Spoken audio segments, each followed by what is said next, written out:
Welcome to this tutorial. This tutorial in the series of the EFMC Best Practices in Medicinal Chemistry deals with a new methodology in drug discovery, the discovery of PROTACs, proteolysis-targeted chimeras for targeted protein degradation. My name is Kurt Ritter. I worked for over 30 years in the pharmaceutical industry. I would like to thank the colleagues mentioned on this slide who supported the making of this tutorial. Special thanks go to Professor Alessio Giuli and his team, especially Charlotte Crow, for sharing some slides and graphics. Please keep in mind that the abbreviation PROTAC is now a registered trademark of the company Arvinas, but we kept this well-known designation for the heterobifunctional degraders throughout the tutorial. This slide gives an overview of the content of this tutorial.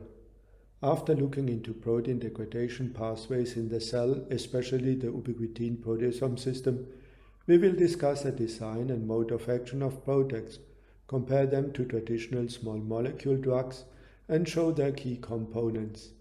In the next chapter, we are looking into commonly used assays and tools for discovering and assessing PROTACs. Finally, we will deal with challenges in the optimization of PROTACs as chemical tools or as drugs, especially for oral administration.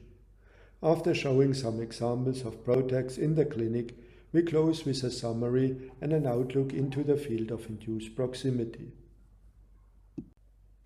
Let's begin with a general introduction to cellular protein degradation pathways. There are two major pathways in a cell to degrade proteins. Common purpose of both is to recycle and conserve amino acids for new protein synthesis besides quality control. The lysosome is formed by different cellular processes, such as endocytosis or phagocytosis, or in the case of autophagy, to degrade proteins in this acidic compartment in a rather non-selective manner. Formation of the lysosome and transport of proteins into the lysosome is highly regulated. The other pathway is more important in the context of our tutorial. The cytosolic Ubiquitin-proteasome system carries out the selective degradation of proteins marked by the addition of a small protein tag ubiquitin. This system also ensures quality control as well as a cell state-dependent removal of proteins which are no longer needed for a certain cellular function at this time. In this animation, not reflecting the actual sizes of the components involved, the different steps of protein degradation by the Ubiquitin-proteasome system, in short UPS, are shown governed by a cascade of E1, E2 and E3 enzymes. First, the tag ubiquitin gets activated as a C-terminal thioester by an E1 enzyme and then transferred to an ubiquitin conjugating E2 enzyme. In human cells, there are 2 E1 and over 50 E2 enzymes. Now a specific E3 ligase brings together the natural substrate to be degraded and the E2 enzyme with the activated ubiquitin. There are over 600 human E3 ligases known. The majority is involved in protein degradation. Here shown is an E3 ligase composed of several subunits, a so-called Kullin ring ligase. Such ligases have first to be activated by another process called nadylation. The activated Kullin ring ligase brings E2 enzyme and the substrate in close proximity that ubiquitin can be transferred to the side chain of an lysine of the substrate by forming an amide bond. Further ubiquitins will be transferred now to a specific lysine on the first bound ubiquitin. After sufficient ubiquitination, 4 or more ubiquitins, the polyubiquitinated protein leaves the complex and gets drawn to a highly complex proteolytic machinery, the 26-proteasome. After the ubiquitination and unfolding, the protein is dragged inside the barrel-shaped part of the proteasome, getting cleaved down to peptidic tenomers, which get further processed to amino acids by cellular proteases. Let's have a closer look on the components of the human UPS. The genotype ubiquitin is a small cytosolic protein highly conserved among all eukaryotes. Its ribbon diagram in unbound form is shown here. Many cellular processes depend on ubiquitination. They differ in the number of attached tags on a protein, mono or polyubiquitination, and in the linkage position of additional ubiquitins. The attachment of the first ubiquitin to a substrate is achieved by amide bond formation between a lysine of the substrate and the C-terminal end of the ubiquitin. For protein degradation, polyubiquitination occurs then at a specific lysine, lysine 48 of already bound ubiquitins. The enzyme cascade for protein degradation is composed of 3 enzymes. E1 enzymes are activating ubiquitin, E2 enzymes are transferring ubiquitin to a substrate, and E3 ligases present specific substrates to E2 enzymes for ubiquitin transfer. The already mentioned choline ring ligases have a central choline scaffold, carrying a ring box subunit to bind an E2 enzyme and a substrate receptor to bind a specific substrate to be degraded. On the right side you see a schematic representation of the 26S proteasome, often designed as shredder. One can distinguish 3 parts: a lid at the beginning and at the end of the proteasome, and the barrel-shaped 20S core. The lid or 90S regulatory subunit contains different domains: ubiquitin binding domains for recognition of the polyubiquitinated substrate, deubiquitinases liberating the substrate from reusable ubiquitins, and ADPases delivering energy for unfolding of the substrate. In the inner core, different types of proteases will cleave amide bonds at various sites of the substrate when the substrate gets dragged more and more inside the barrel-shaped core. The discovery of molecular glue degraders is linked to the drug thalidomide, which caused one of the largest drug-induced tragedies in the last century. Thalidomide was used by pregnant women for improving sleep and reducing morning sickness since 1956, but had to be removed from the market in the 60s due to its teratogenicity. Later it was surprisingly found that thalidomide and derivatives have a strong activity against multiple myeloma, a cancer of the white blood cells. Because of these activities, they got their description as immunomodulatory IMiD drugs, in short IMiDs.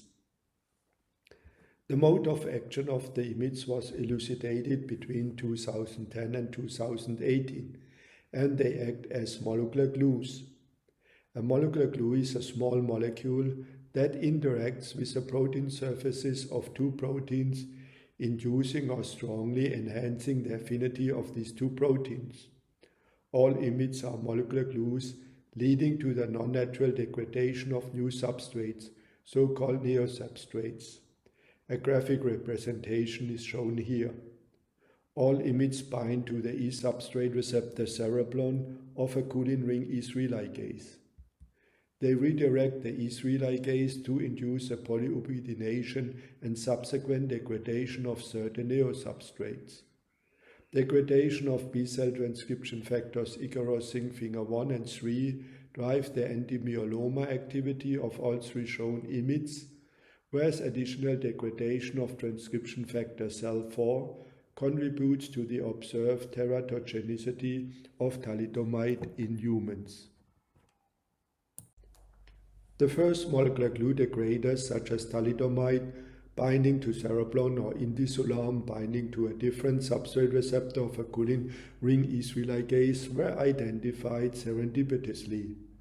Now cereblon-based molecular glues can be tuned by chemical modification to degrade different neosubstrates, and several have reached the clinic.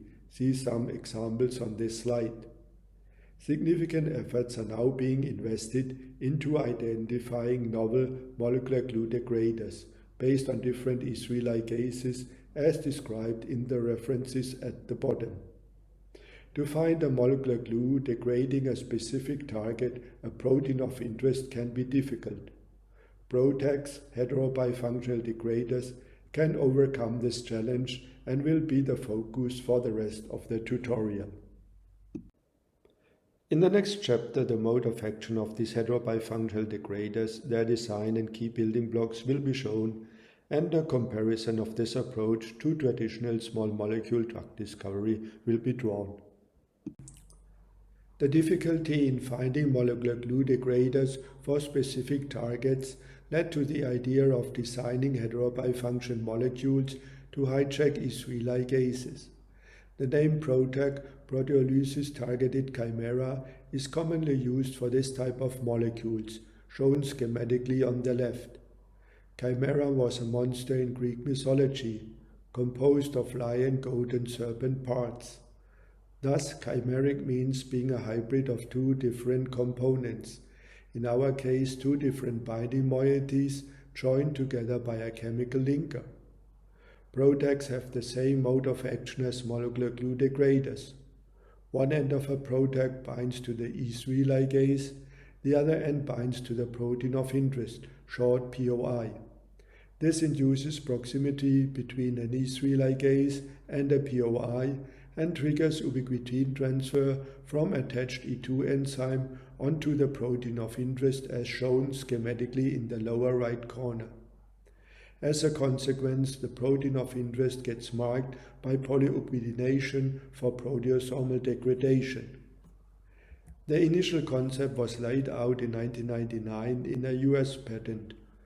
The first proof of concept of cellular active PROTACs was published by Greg Hughes and Raymond Desai in 2001. From 2014 on, new findings around ligands to E3 ligases led to a gold rush for cereblon and VHL hijacking PROTACs. Finally, in 2019, the first PROTAC entered the clinic. Now more than 20 PROTACs are in clinical studies in 2024. The following scheme shows how the degradation of a protein of interest is induced by a PROTAC. The shown choline ring E3 ligase does not interact with the protein of interest in the cell. No degradation is observed. However, by addition of a PROTAC, a ternary complex of the addressed E3 ligase and the protein of interest is formed, bringing them in close proximity. Transfer of the first ubiquitin from an E2 enzyme onto the protein of interest is followed by further ubiquitination. Finally, the polyubiquitinated protein of interest gets dragged to the 26th proteasome. They ubiquitinated, unfolded and degraded within the proteasome.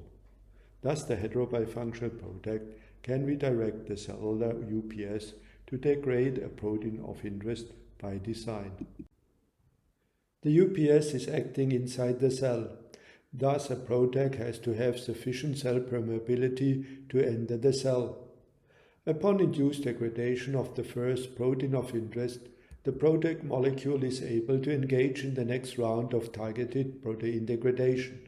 Thus, PROTACs have a catalytic mode of action in regard to the protein of interest.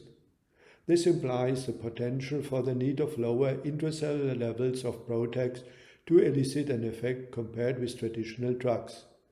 An elegant paper recently demonstrated the catalytic mode of action of PROTACs.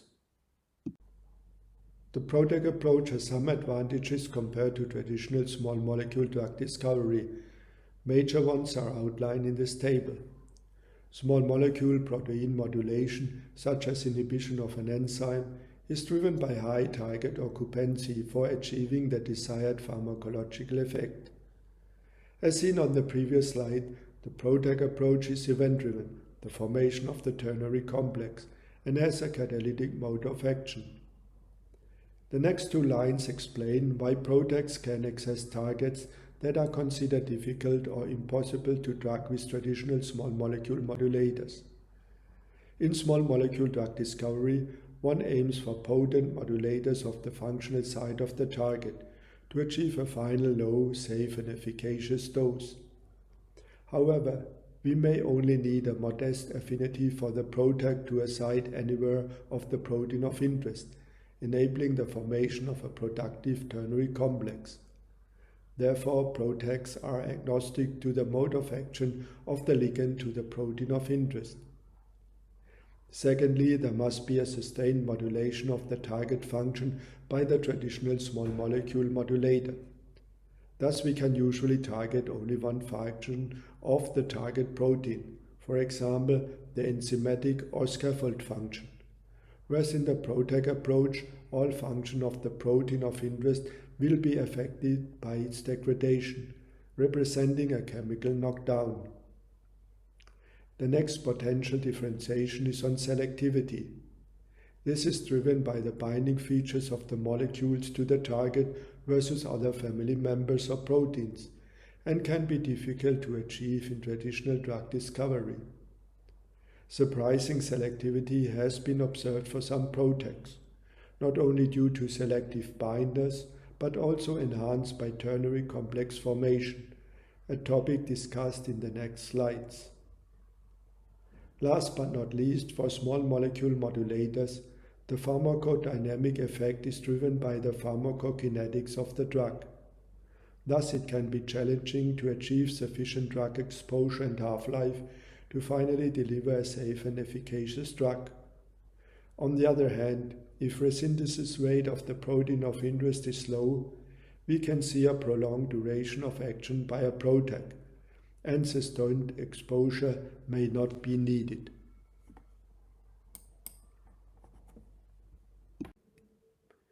The formation of a stable ternary complex between PROTAC, protein of interest, and E3 ligase is necessary for efficient transfer of ubiquitin. The stability of this complex can be governed by additional protein-protein interaction between protein of interest and E3 ligase due to the PROTAC-induced proximity. These de novo induced protein-protein interactions can provide an additional level of selectivity beyond the binary affinity of the protein of interest ligand. We will discuss a shown example of PROTAC MZ1 in more detail when we are looking at structures of ternary complexes. This effect of increased selectivity by the so-called positive cooperativity is explained schematically at the bottom. Let's assume we start with a promiscuous inhibitor to protein A, B, and C. We derive a PROTAC from this compound. This PROTAC has similar affinities in binding assays to the three proteins, but in cellular assays it surprisingly shows strong selectivity in degradation of protein C over protein A and B. This is due to additional positive interactions between protein of interest and E3 ligase in protein C, absent for protein A and B. Designing an effective PROTAC is a highly complex endeavor. One has to optimize the three different parts, but this cannot be done completely independently. Ligand affinities, kinetic behavior, for example ternary complex formation, and compound properties have to be considered for the final PROTAC.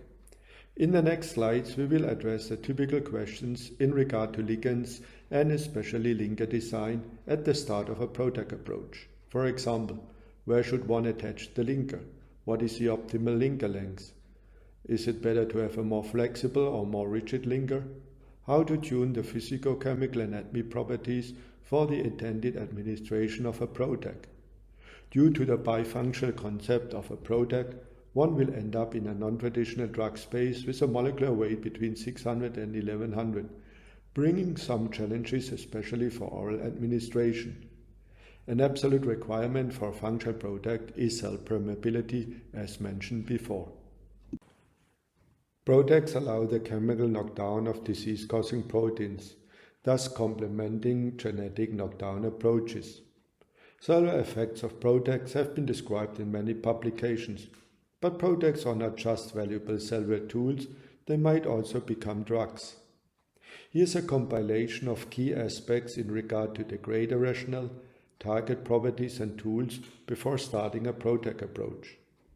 Obviously, there should be a causal link between the disease and the expression of the protein of interest. We already discussed the advantages of the PROTAC approach. Points listed here should be analyzed in regard to the intended protein of interest. Resynthesis rate of the protein of interest is one of the key limiting factors in this approach. Is its cellular resynthesis too fast? One might not be able to achieve sufficient degradation of the protein of interest with a reasonable amount and dosing frequency of a PROTAC. Thus, the resynthesis rate of the protein of interest should be at least above 8 hours. KO studies in animals might help to remove any safety concerns in regard to strong degradation of the protein of interest. Other features of the protein of interest might be also important. Are there reachable ubiquitination sites on the surface of the proteins licensed to be ubiquitinated? Is the protein of interest expressed in the same tissue as the addressed E3 ligase? Which proteins, close homologs of family members, are relevant for degrader selectivity of a PROTAC? How fast one could start such an approach depends on the availability of tools. Exist validated binders to the protein of interest? Can their target engagement shown in cellular assays? Are assays available to monitor the degradation of the protein of interest? If one wants to know if a protein has been addressed by a PROTAC approach, there are 2 online databases which could answer this question. As mentioned before, one needs only sufficient binding of a PROTAC to any site of the protein of interest, not necessarily a functional site. But in most cases, the starting points are published binders, such as bioactive molecules, clinical candidates and drugs, often addressing the functional site. Which criteria can guide us to find a suitable binder to the protein of interest?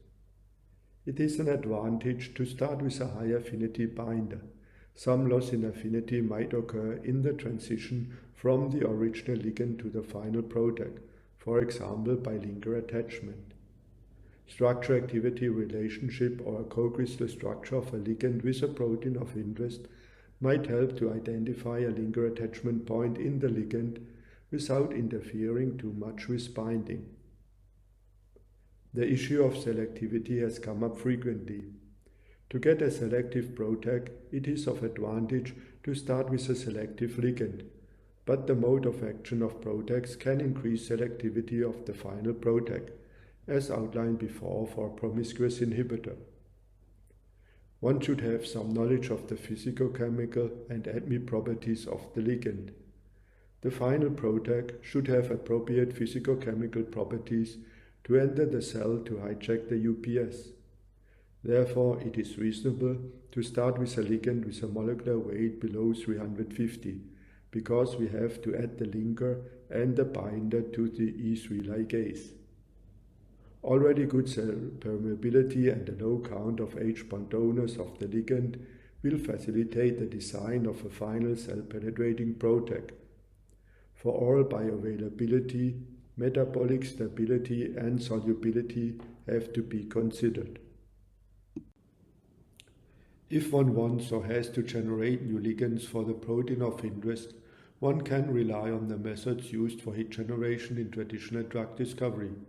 For this purpose, see also the EFMC best practices for hit generation. One method might be favorable for the identification of de novo ligands, the screening of DNA-encoded chemical libraries. The selection process in this screen is based purely on the binding affinities of the library compounds to the protein of interest. It allows the identification of binders to any site of the protein of interest, thus also the identification of so-called functionally silent binders. Furthermore, the attachment point of the DNA tag in an identified binder could be also the attachment point for the linker in the PROTAC, because there was no interference with the binding to the protein of interest by the DNA tag binder. Despite a huge number of human E3 ligases in a cell, the E3 ligase toolbox is rather limited. In this table, you see a list of published ligands used in the generation of PROTACs, to which E3 ligase and how they are binding. but more than 90% of published PROTACs are engaging two substrate receptors of two different choline ring ligases, cereblon and VHL. The majority of PROTACs with ligands from this table have been used for cellular studies or just recently been published. There are strong efforts in academia and industry to expand this toolbox. But let's move to the most used ligands for cereblon and VHL. Here the two commonly used E3 ligase binding motifs are shown. The serendipitous finding of the first IMiD drug, thalidomide, as being a binder to the substrate receptor cereblon of a choline ring ligase has been discussed before. The first ligands to another substrate receptor, von Hippel-Lindau or VHL, of a choline ring ligase are based on the work of Greg Roos and Alessio Giuli. They started from a peptide sequence from the natural substrate hydroxylated HIF1 alpha.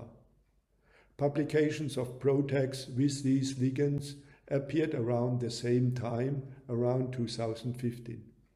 Let's look in more detail on the variations of these ligands in PROTACs. The binding of thalidomide to cereblon is shown in this cartoon in the lower left side. 3 H bonds are found between cereblon and the IMiD ring of thalidomide. Furthermore, this ring is surrounded by indole rings of 3 tryptophans of cereblon, one in front, one above, and one behind in this cartoon, forming a kind of tryptophan cage. One carbonyl of the phthalimid moiety of thalidomide is also engaged in H bonding with cereblon. The other one is not essential for binding. Thus, lenidomide-derived ligands have been found in PROTACs. Linkers are attached to the phenyl ring at different positions, often by heteroatoms such as oxygen or nitrogen. Most IMiD-derived ligands are used in racemic form due to rapid in vivo racemization of the IMiD ring. New variations of ligands have been described in recent years, which all contains the essential IMiD moiety red circle with different ring sizes and replacements of the phthalimid moiety. These variations address different issues. They can increase the hydrolytic and metabolic stability of the IMiD ring. They can increase permeability by increasing lipophilicity or reducing the number of H-bond donors and acceptors. The stereogenic center can be removed by replacing the IMiD ring by a new uracil ring. Off-target effects of these ligands will be discussed later. Gaining intellectual property is also an important task in the pharmaceutical industry. Let's move on now to the VHL ligands. On the slide you see some key references to the development of the first VHL ligands from peptide sequences of hydroxylated HIF1 alpha, key for recognition by the substrate receptor VHL of a choline ring E3 ligase is a central hydroxylated proline amide. A recent review shows variations of these VHL binders used in PROTACs, as well as different linker attachment points marked by green arrows. The number besides an arrow indicates the usage of this linker attachment point in published PROTACs. Amide linkage is the most preferred one. There are many studies of VHL-derived PROTACs in cells and animals, but achieving oral bioavailability stays a challenge for these VHL-based PROTACs. I want to show at least one new development in E3 ligase recruiters. These are binders to DCAF1, a substrate receptor of another choline-4 E3 ligase. This ligase is involved in many cellular processes, for example cell division. Two reports detail the optimization of initial hits to more potent DCAF1 binders. The first functional DCAF1 based PROTAC, shown on the left, degrades the kinase BTK, which is important in B-cell development and proliferation. Due to its role in cell division, the choline-4 DCAF1 E3 ligase is expressed in certain tumor cells and essential for their proliferation or survival. Thus, these small molecule ligands could be fruitful enrichments of the E3 ligand toolbox. It is usually a huge effort to find the optimal linker in a PROTAC. Often the term linkerology is used for that effort. Linkers act as molecular bridges between the binding moieties to the protein of interest and the E3 ligase. The features of a linker profoundly impact the pharmacological properties of a PROTAC. We already discussed how to find suitable attachment points at the ligands. On the right side you see a list of typical moieties found in linkers of PROTACs, lined up in order of increased rigidity. Facile chemistry, for example amidation or click chemistry, is advantageous for exploring the linker space. Variation of the linker length, its polarity and rigidity can have many influences on the affinity of a PROTAC, on its selectivity, or on cell permeability, which is an absolutely must for a functional PROTAC. Excellent cell permeability is often correlated with high lipophilicity, seen in high log P or log D values, but this often leads to insufficient solubility, for example for oral administration, or it leads to strong metabolism of a PROTAC in the liver. Thus one has to find the right balance in linker design to achieve the necessary pharmacological properties of a PROTAC. The optimal length for PROTACs can be quite diverse, depending on the protein of interest and or the addressed E3 ligase, ranging from 5 atoms up to 15. A flexible linker has the advantage of allowing to adopt the active conformation of a PROTAC. Later we will discuss the cationic behavior observed for some PROTACs, their ability to adopt different conformations depending on an aqueous or lipophilic environment. Often flexible linkers such as alkyl or pegylated linkers are used first to find active PROTACs, to evaluate the cellular structure-activity relationship, and to observe the phenotype when degrading a certain cellular protein of interest. In further lead optimization rounds, one usually uses more rigidifying moieties in the linker to achieve the necessary potency, selectivity and cell permeability, besides keeping sufficient solubility and metabolic stability. Solubility enhancing linkers containing basic piperidines and piperidines are preferred, especially for achieving oral bioavailability. Adjustment of the basicity of these heterocycles towards a pKa in the range of 6 to 8 can be made to balance cell permeability and solubility. Accelerating the time-consuming PROTAC hit exploration and optimization phase can be achieved by the development of high-throughput platforms for parallel PROTAC synthesis and subsequent PROTAC evaluation in cellular degradation assays. The concept is to rapidly make large libraries with different ligands and linkers using parallel chemistry. The biological evaluation of these library compounds is done after automatic purification or even directly using crude mixtures, so-called direct-to-biology. Here is a recent example of this approach, a library of PROTACs for the epigenetic regulator BDR4.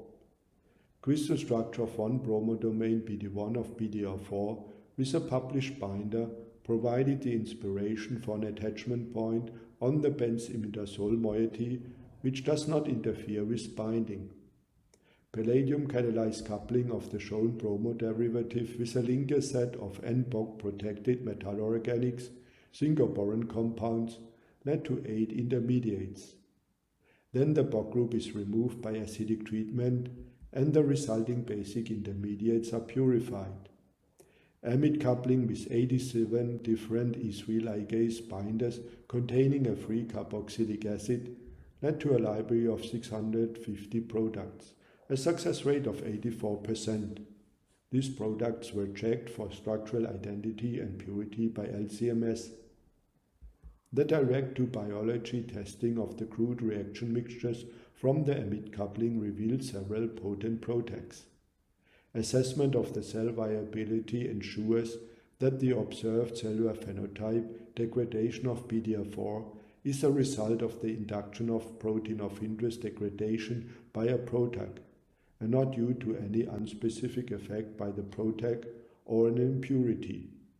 Several papers have been published with similar approaches for the fast evaluation of PROTACs by rapid library synthesis.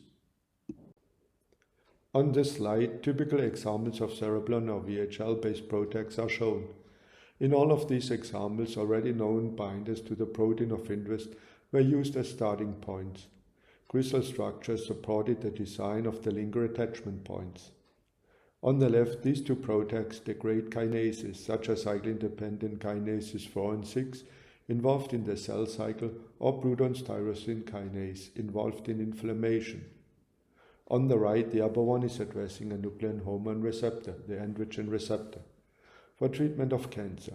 The lower one, the already mentioned epigenetic target BDR4. We will cover these two examples in greater detail later on.